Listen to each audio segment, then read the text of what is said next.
কুরুক্ষেত্র যুদ্ধ, যেটি খ্রিস্টপূর্ব ৩১৩৮ অব্দে বর্তমান ভারতের হরিয়ানাতে সংঘটিত হয়েছিল।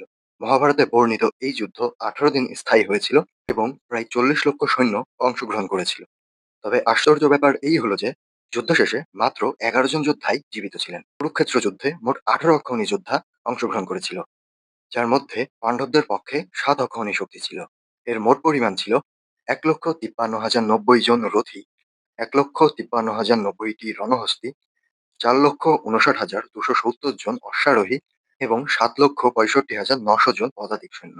মোট ১৫,৩০,৯০০ জন সৈন্য। অন্যদিকে কৌরবদের পক্ষে সৈন্য ছিল ১১ অক্ষৌহিণী, যার মোট পরিমাণ ছিল ২৪,০৫,৭০০ জন। কৌরবদের এত যোদ্ধার মধ্যে জীবিত ছিল মাত্র ৩ জন।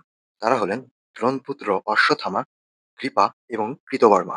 পাণ্ডব পক্ষে পঞ্চপাণ্ডবের সাথে জীবিত ছিলেন সাত্যকী, যুযুৎসু এবং স্বয়ং শ্রীকৃষ্ণ।